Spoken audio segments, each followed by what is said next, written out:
Allegiance to the flag of the United States of America, and to the republic for which stands one nation, under God, indivisible, with liberty and justice for all. Roll call, I wanted to explain that the projector. So that's why the screen is blank, but the good news is we're all here, so there's the commissioners. We do have the TVs, but I just wanted to point out that's part of it. And just either way, I think we've done quite a bit of work on with the microphones. When it is lit green, we should not have a feedback issue, and you should be able to have it at about this length away and still be able for them to pick it up on the Zoom as well too. So we're going to practice what we're doing. If that goes sideways, we will keep looking at other options. We can, even though it's not very loud with the speakers, you can hear it on the Zoom. So, but it won't pick you up, and it is a public meeting, so people do want to watch the can. So just keep that in mind. Okay, roll call. Isaiah White. Yeah. Yolanda. Here. Here. Here. Jackie Stanley. Here. Bob Ray. Here. Fred Lake. Here. Jerry Van Durham. Here. Ted Lane is here. You're all present. Okay, for the minutes, does anyone have any discussion before we approve the March 7th? Okay, I make a motion to approve the minutes from March 7th. All those in favor, aye. Those abstain. Any public comments? Please report. Good evening, everybody. First, want to pass my condolences along to the Stanley family. The loss of Chief Stanley's father a couple weeks ago now, but our condolences for that from the district. I've met him a few times too, so sorry for your loss. Also want to recognize we had a retiree, Tommy Davis, who also passed away.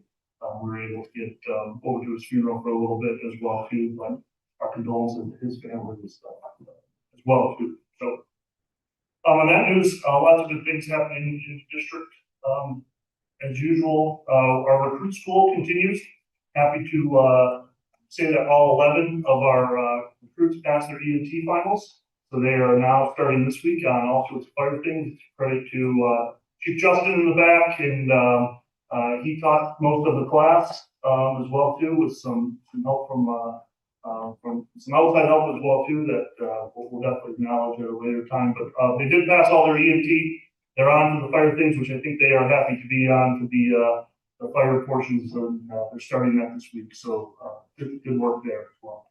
I want to highlight several of our members who recently went through the professional credentialing process. And what that does is for them, it shows that they are always in a mode of continuous improvement. Their application and their background is reviewed by their peers from across the country and recommended for professional credential.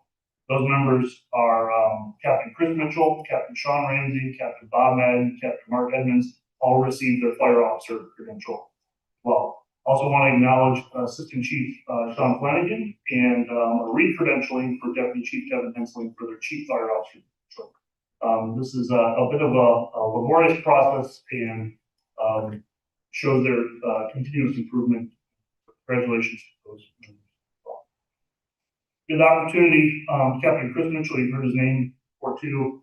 Last weekend he attended what's called a staff ride with the National Fallen Firefighters Foundation. They were actually here in Charleston, highlighting the Charleston 9 tragedy. It's been quite some time now. Chris was selected to participate in that, and previously Chief Flanagan in the back was able to do a staff ride for a line of duty death they had in Nashville, North Carolina, a couple of years ago, and it's a profound process that has deep meaning to the fire service, and you come away with many lessons learned on that. So I'm happy to be invited by Charleston Fire Department to let us participate in that as well too. Several of the improvements you approved at the last budget have been completed. As you notice, it's nice and cool, and at least the air is running in here, which is nice. So headquarters, Station 3, Station 7 all got several replacements to their AC work, which were done pretty quickly in the last week, and some other of those projects have been completed as well. That was good. As you noticed, our new Rescue 701 is outside. Does not have equipment. We're waiting for some equipment to get in and mounting. So that vehicle is also going to the Fire Rescue Conference in Myrtle Beach. That rescue will be featured by the dealer as one of their vehicles. So we'll likely go in service sometime after that. We're still waiting for some things as well too. Feel free after the meeting's completed to take a look around in it. We'll open some cabinets and things like that. As you know, previously in March we had the fatal fire on Betsy Carson. We are partnering with the State of South Carolina Fire Marshal Office and the Red Cross for another smoke alarm blitz. That's next Monday, where we'll be blitzing the entire whole big chunk of Betsy Carson and some of the roads off of it as well too, similar to what we did on Wawa a few months ago as well. So we look for that to be hopefully a successful day installing and checking smoke alarms and everything. Last week, we participated in a statewide wildfire exercise. This was a fire on Wawa Island, while multiple other fires were going on across the state. It was a virtual event, but we were able to test some new software, expose some of our battalion chiefs to some processes they weren't before. It's also good because it is very dry and very windy. And our firefighters were busy this weekend and the last couple of weeks, just outside fires, people burning, and it's getting out of control, and it's we're in a bad spot right now. It's drought, so that was timely. We almost had the same exact incident in the same area happen this weekend, but good for our team to get through that. So, Ms. Krista, do you want to complete the HR report for us? Sure. Ms. Teresa's well on vacation. Good evening, everyone. I hope everyone is doing well. Hello. So our HR report for April, will be entertained getting to April for March. Our hiring activity, we have not hired any new people, for the month. But we do have an upcoming position for the assistant fire chief. That is open internally. We do have a few candidates and we'll be going through that hiring process over to the end of the month. We have two separations, one engineer and one firefighter. We have two people that are out on workers' comp. That's one firefighter and one engineer. And then with our staffing levels, we are fully staffed at operational DC, fully staffed at captain, 30 for 30. Engineer, 31 out of 33. And then with our firefighters, we are at 44 out of 54, but we do have the 11 recruits currently in recruit school.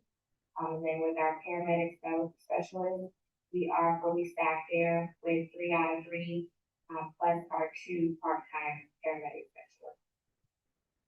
Thank you. Thank you. Ms. Krista and some of our other staff members have attended several hiring recruitment events throughout the Tri-County Low Country area as well too for new recruits and getting the word out about St. John's as well too. Yes, I'm also in the process of trying to get us set up to go to the private one-stop recruiting that they have at the end of the month. I'm in the process of completing that paperwork, so hopefully we'll be able to represent St. John's there as well. Thank you. That reminds me too. We've been having ongoing conversations. There's somebody new over the St. John's High School firefighter program. That has been really with the Ms. Keaton Sanders. She actually used to be an employee here. Really good leadership there, and they're going to start a firefighter 1 program in the fall, which we'll be assisting with as well to joint venture with the city of Charleston as well. So good collaboration there, and that's been a really good program, and hoping to invite some of their people interested to our recruit graduation, which is going to be July 10th. If you guys want to look ahead in your calendar, I don't have a time or place yet, but on July 10th will be the recruit graduation, somewhere here on John Bell. We're narrowing that in as well too. But so good things happen. Chief Lennon. Good evening. In the month of March, St. John's responded to 352 calls, 191 of those on Johns Island, 87 on Kiowa, 30 on Seabrook, 44 on Walmart. And a couple to highlight on 321, Marine 701, spent all day on the water searching for a missing boater in the Sonoma River. We were in incident command for that for the majority of that incident. On March 26th, our crews fought a unique fire solar panel on a roof, just the solar panels. They did a great job getting up to the third story roof and keeping it to those solar panels. Nothing got into the house, so that was a good save. And then again on 328, they were supporting the bridge run, and a boat coming into the harbor, a sailboat snapped its mast, and they were able to steer the vessel and getting it out of the shipping lane as a cargo ship was coming in. So they transferred the people on their boat, got them to safety, and got the boat out of the way. Any questions? Thank you. Thank you. And finally, just would like to introduce, in the room, Mr. Larry Wolahan. He will be the upcoming, Kiowa commissioner when, Bill Parks we will get to. But welcome to St. John's, and,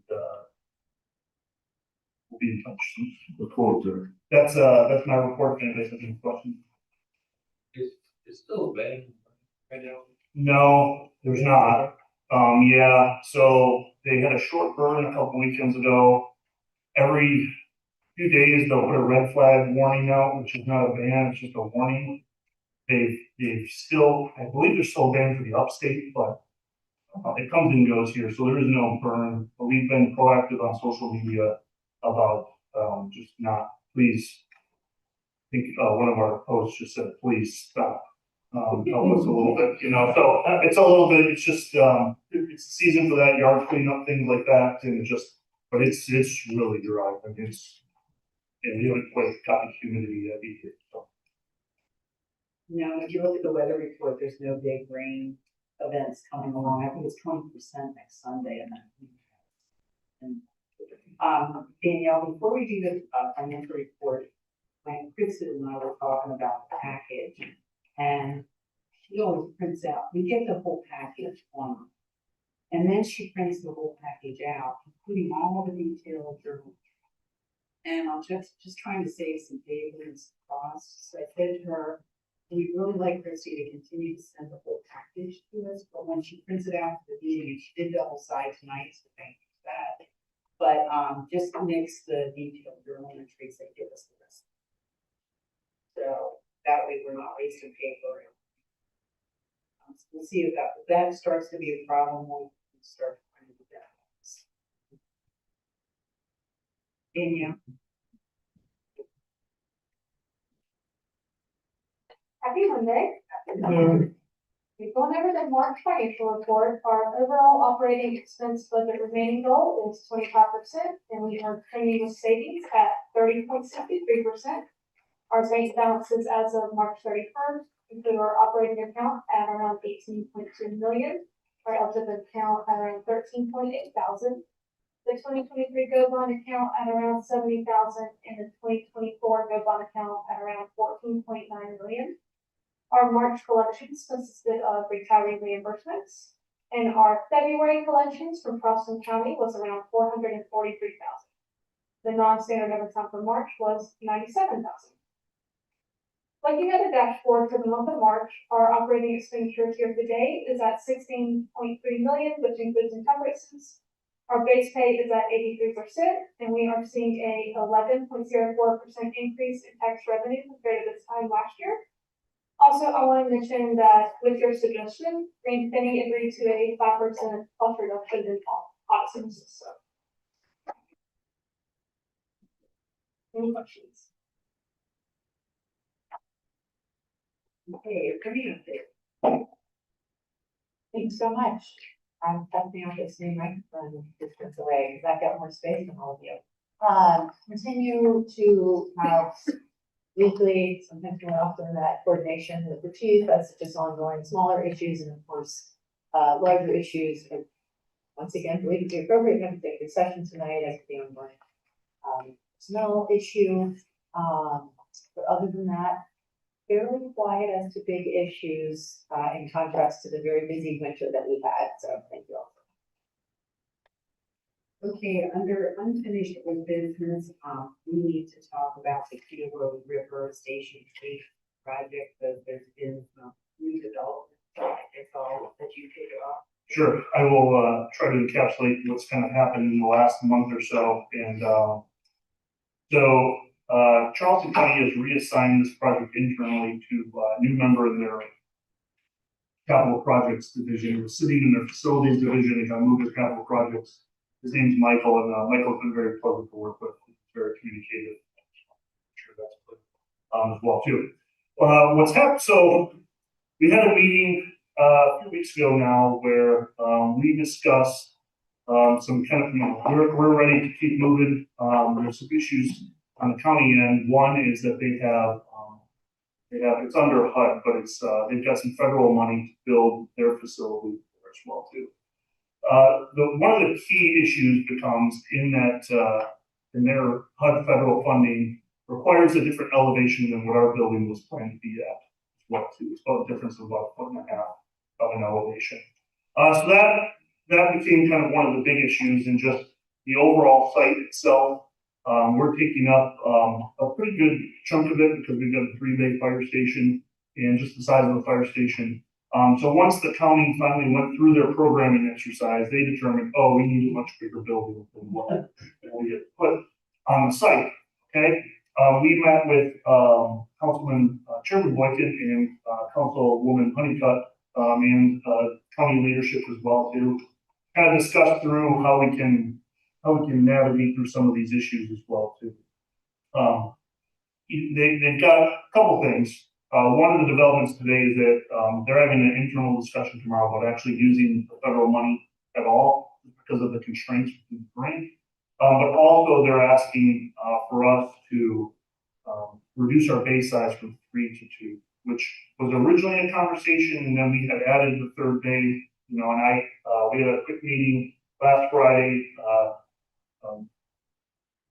Deborah was on where we talked about Councilwoman Honeycutt as well too, where we talked about, our need for some long-term future on Johns Island is why we were giving up the 3rd bay. Our future plans include an engine for sure, but a future plan of a ladder truck station there, and then also possibility they have access to the Kilo River back there on a boat with a nice dock, so we could deploy a boat back there. Also, could be future battalion chief, things like that. So that's why we were kind of sticking with the 3rd bay. They called back today again. They know we were having a discussion here at the commission meeting about it. But there just seems to be quite a bit of site issues we've got to navigate around to get both projects to fit on there. So if you recall, we were able to get the agreement of a split facility as well too. Now we're running into kind of some issues of what it looks like to have us both on the site as well too. I will say too that the county is aware that there was quite a bit of considerable time has passed for the programming phase on their end as well too. And I made that clear to them that we've been working on this for 4 years now. Moving forward, kind of where have you been? I don't have any qualms about saying that in public. I would say that county leadership's in agreement with what I'm saying as well. So really right now we're kind of at a junction of how we move this project forward together. I would say the ask of, correct me if I'm wrong, the ask of Councilman Boykin and Honeycutt was, for us to consider some revisions on our side that we could then keep this project moving. It won't delay us. And the county can still do what they want to do on the site, and we can also do what we want on the site as well. So I open that up as kind of, if you have questions or general discussion, at some point we're just going to need to get back to them on a stance. So this is kind of where the line is right now for us and what that looks like. So 2 things is, one option that Jenny and I talked about before the meeting was, do we go back to the developer and ask for a little bit more room? This is what they're looking for is 20 feet. And so they want 20 more feet because they want a 2-bay building. They did decide instead of 1 level, they are going to go to a 2nd level. So they're trying to do what they can to not take up, as much room on the plot as they originally. And the other issue is the storm drains coming too close to the plot. They're like 10 feet away, and I think they're finding that it should be 20 feet away. So again, we have to go to the developer and talk to them about that. So those are kind of some things that are open to the developer that we haven't opened up that discussion yet. If they go forward with the grant, then we have to follow all the requirements of the grant. And we don't have to go into all that detail right now, but we have to do a lot of extra, and it would cost a lot of extra to follow the grant. If they decide, now that they're looking at it and what they have to do to get this grant money, if they don't use the grant money, then that kind of simplifies some of what we're going to do. So we're kind of like on a holding pattern until we can work out some of these issues. But they're working really well with us. So, you know, it's a positive experience in meeting them, trying to figure out how to do this. So, are there any questions? Yes, has our schedule, our schedule, been impacted? Yes. It has been, we're okay now, but it's becoming an impact. So it's kind of an impact. Okay. And if they. And I made that known, with I made that known that we had advised, who we needed to at the county that we were in design, the lease, all of that. You know, they have acknowledged that there was an issue there where they were not keeping pace with what we were doing. So both council members are aware of They want it. to work things out. It sounds like if the developer is willing to give us the money, if he can, in the storm drains, this could be. My thought is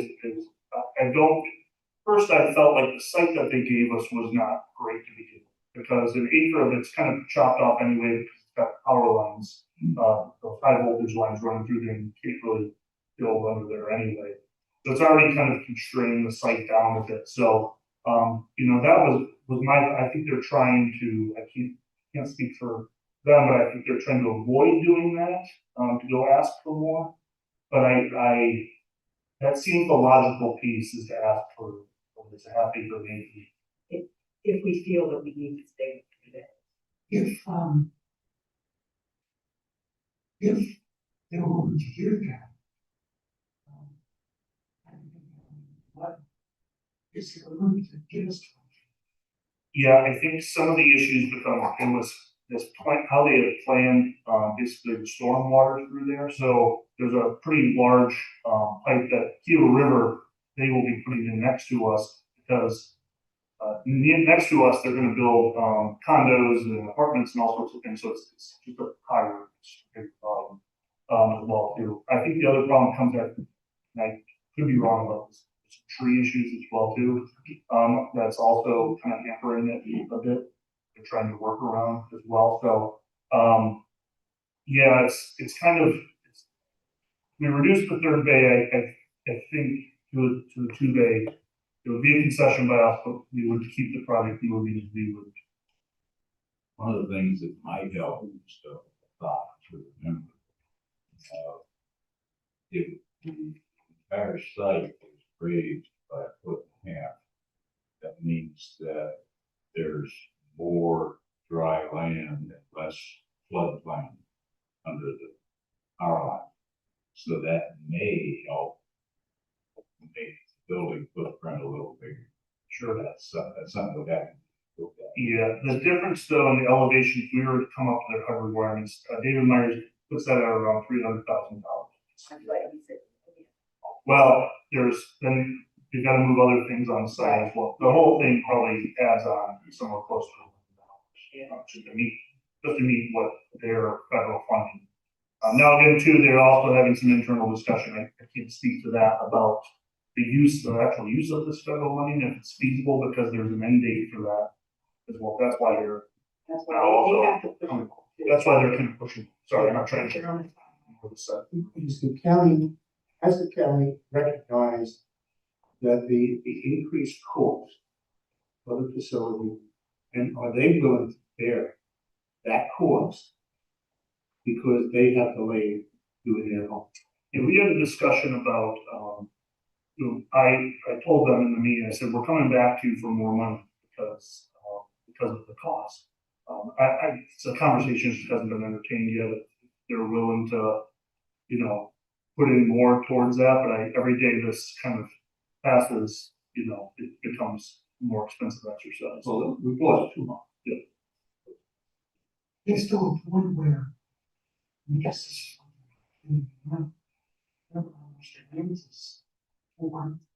It's gonna cost an extra $1,000,000. I briefly mentioned that when Judy and I were talking.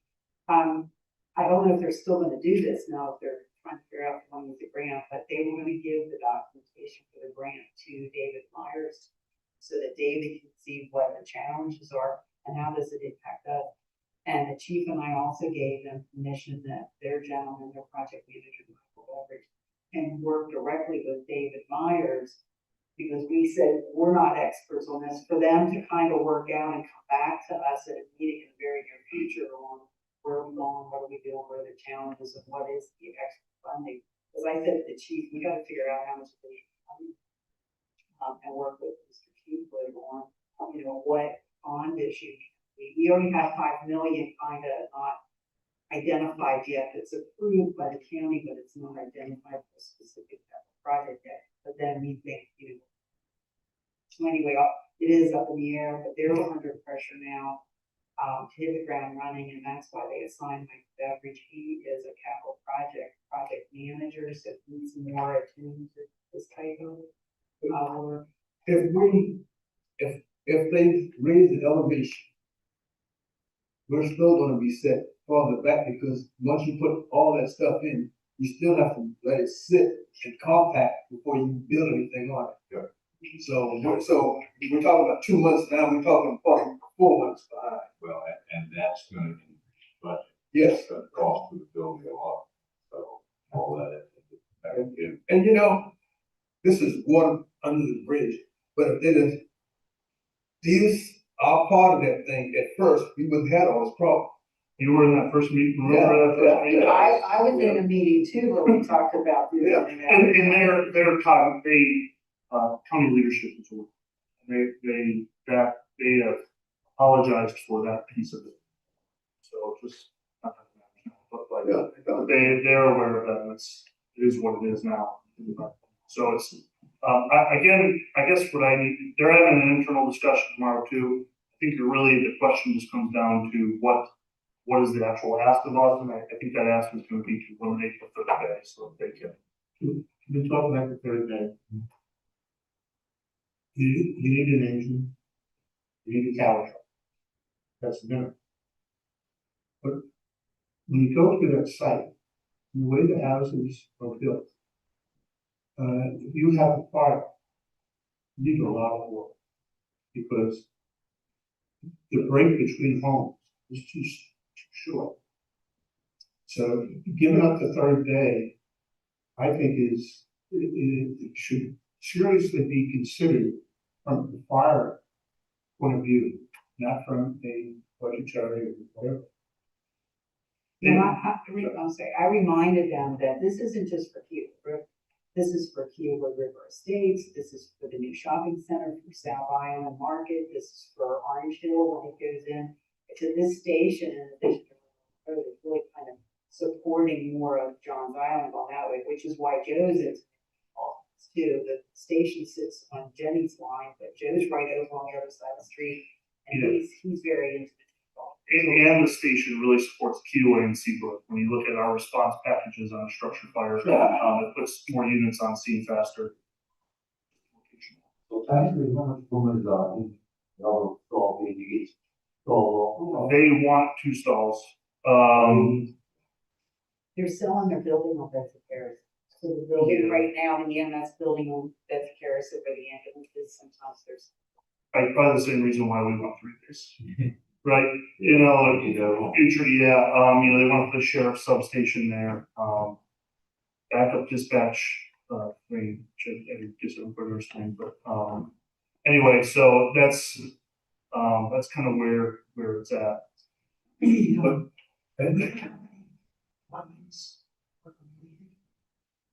I haven't got the latest number. It's been a while since I've talked to them. There's quite a few units. Yeah, and, yeah.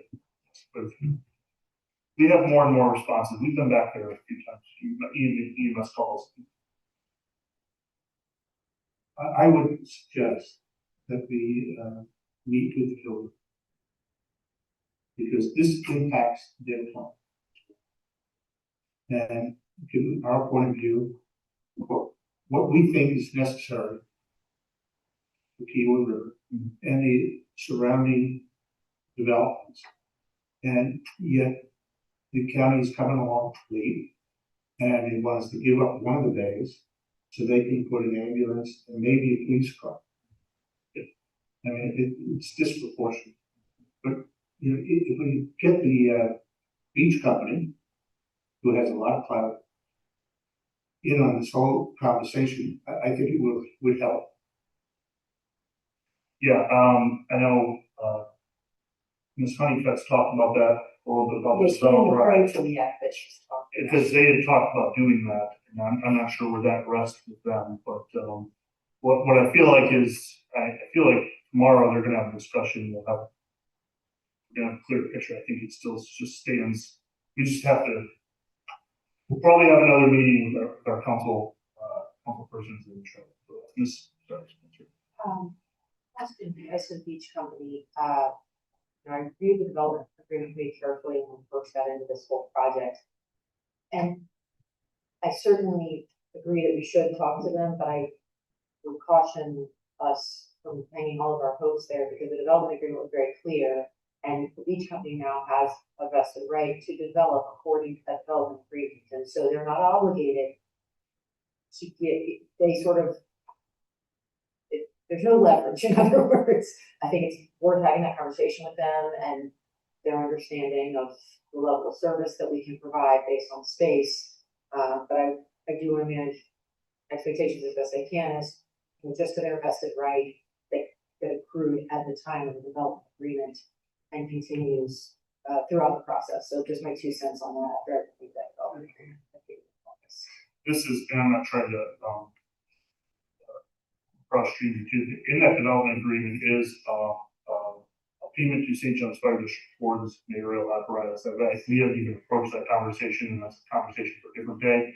But that is in there as well too, which I think also, well, it was half the price of a ladder truck like 10 years ago. But money's money, cash is cash, right? So it's something though I think that gives us a little bit of leverage as well too. Just they've certainly met their benchmark for that.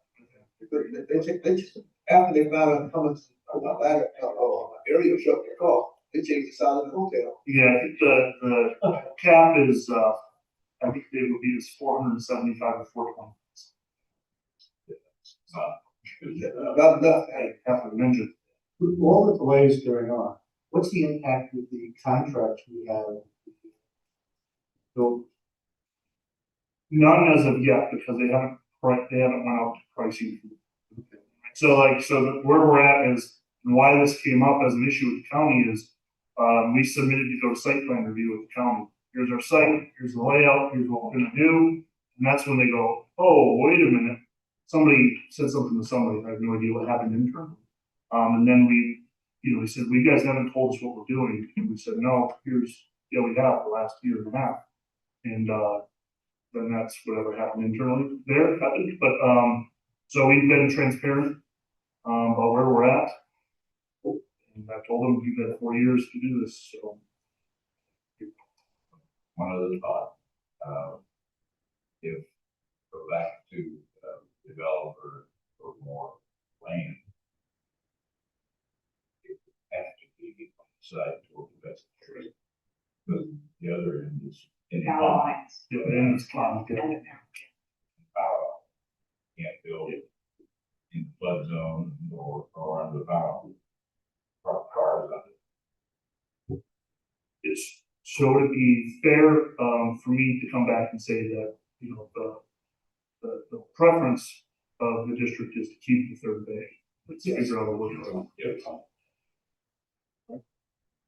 and we'll see where we go from there. And that's best for the community.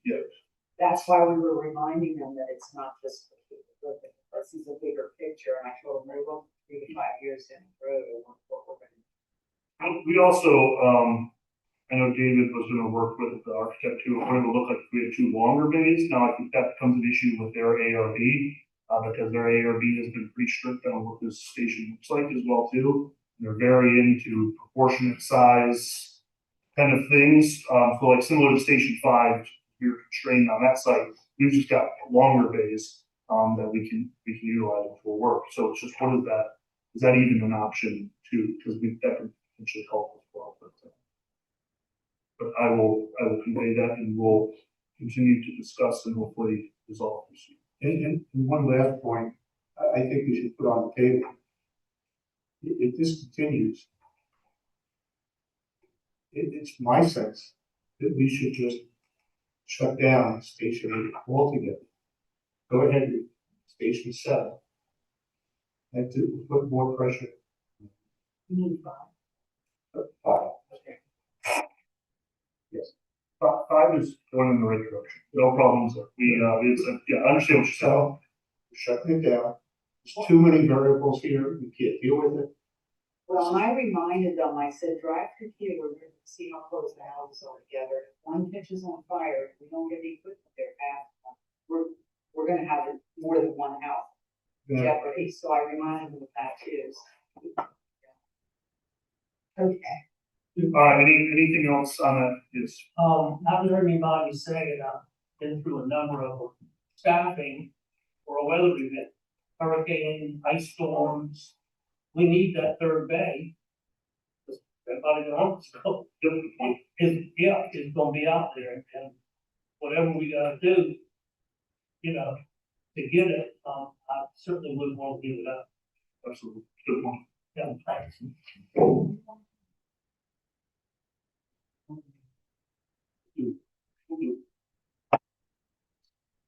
Okay. So, does anyone have any new business they want to discuss? Okay, committee reports, start with Bill. I think we've done a lot. Building committee, that's the only thing I might add is that we have 5 meetings. March 11th. 3 of those were from Station 5. Station 5 is on schedule. HR.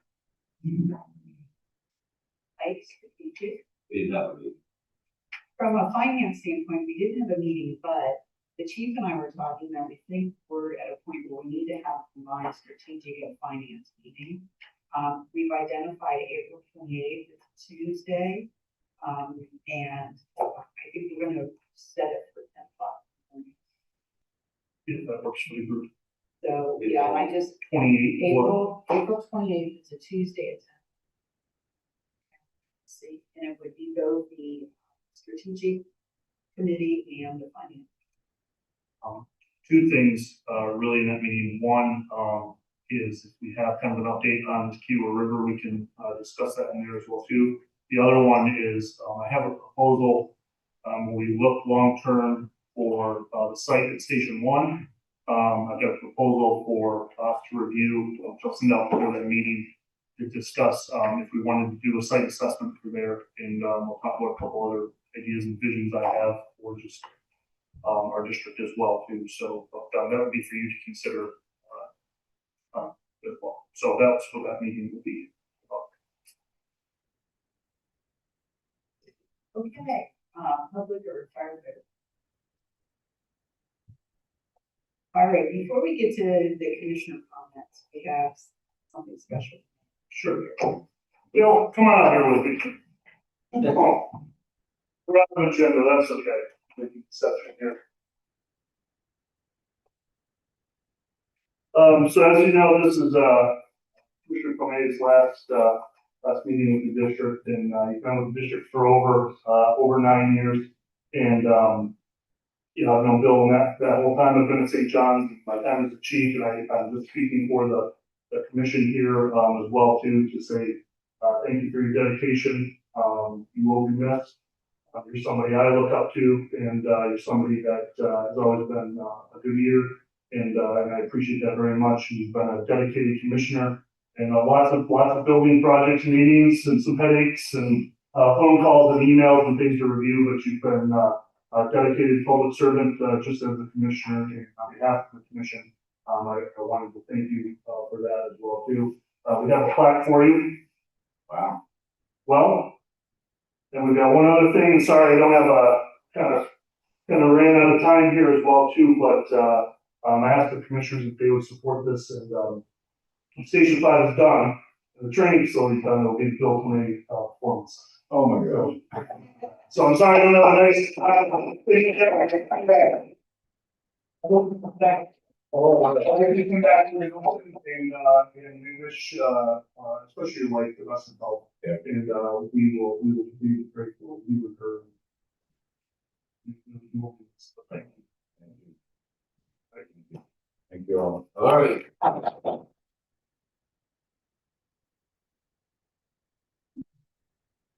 Use my phone first, because I'm always last, and then I have nothing to put to you all. First of all, I've been on a crash course, with like, on understanding the building committee and responsibility, because Bill was in a big gap. In the building committee, and so I've been making calls and talking to some people just to get up to speed, so that Ike doesn't run for the woods at some point. So I'm gonna partner with him, he and I will work with the chief and Dave Myers. But just wanted to let you know that, and congratulations to you guys on your continuing, accreditation and the more time that you put into building, your expertise, and that is appreciated, but I know you sacrificed on to do that, so that's appreciated. And Larry, welcome to the adventure. Looking forward to And you it. can tell it can be an adventure, but we're never bored. Okay, Brooks, I'll go to. Thank you. After hearing the financial report, it continues to look good. I credit that to, smart money spending along with good corporate leadership. So we're always better than we planned, and we got everything we need, so good job, thank you. Ike? Yes, I'd like to say thank you to Bill for your hard work. We appreciate what you have done. I paid attention. Let's see, we'll get together with everybody else, continue on what we have to do. All the personnel, thank you for your hard work. Welcome, Larry, with us. So all the personnel understand that we do have, each and every one of you have a heart, do the best for you, get the best equipment for you, and provide the best training for you, so you can represent. Thank Very good. Thank you, Mr. Bill, for being on the commission of publishing bid. Thank you for your services, and I too will be inviting you and your family, invite the situation that's going on as well. And congratulations to Mr. Larry, welcome to the computer board. Well, and to all the firefighters, stay safe. Bill, thank you for your service. Been valuable. What's gonna happen with you leaving, will probably decrease that with Bill. We can go ahead on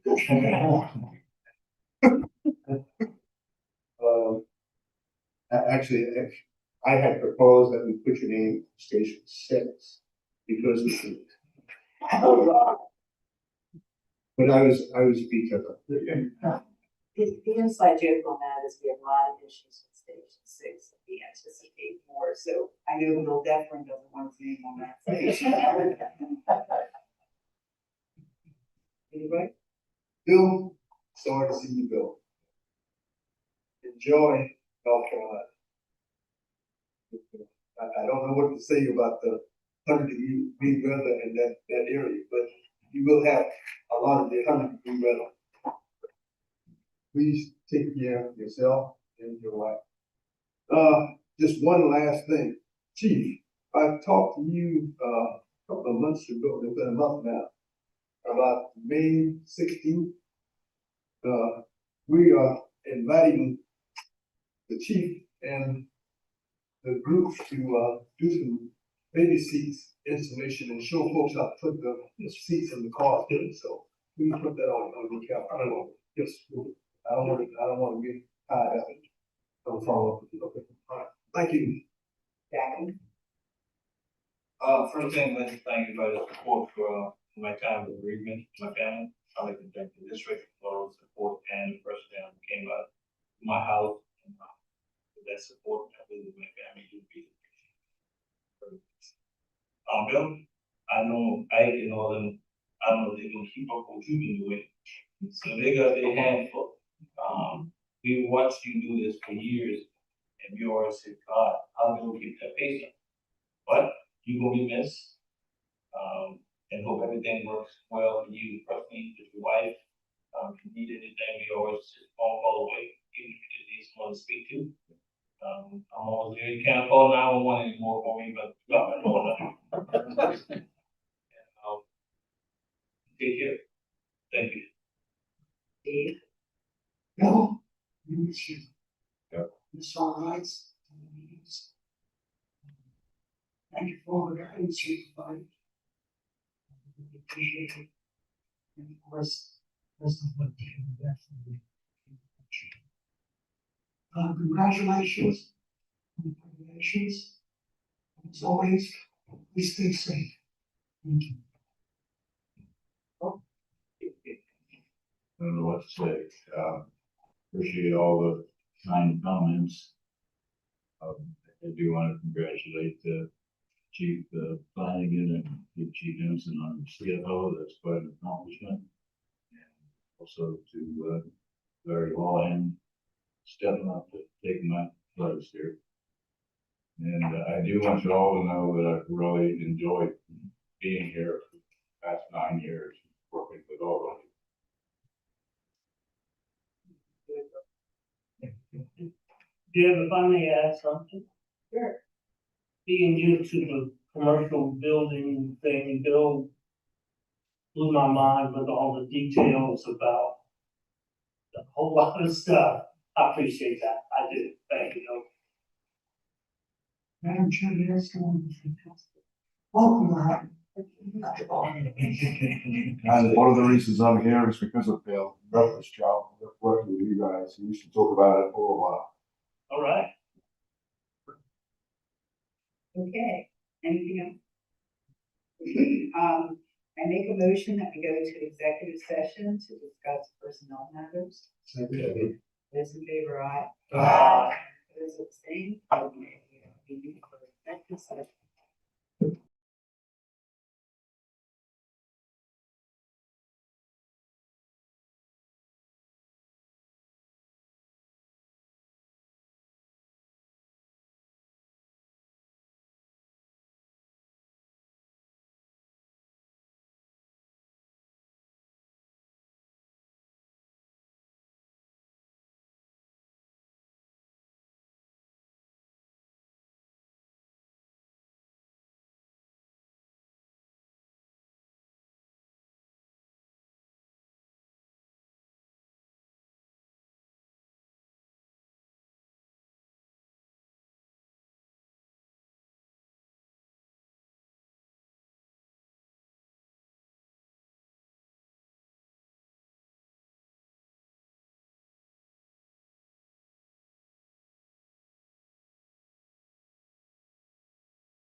beautiful.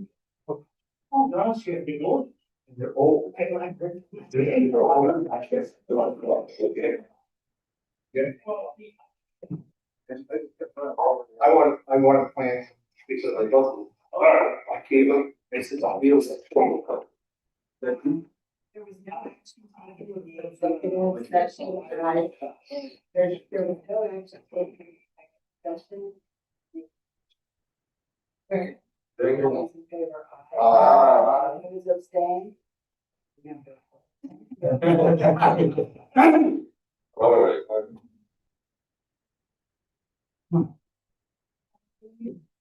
If you could send me what you got. Oh, okay. And we'll find the time,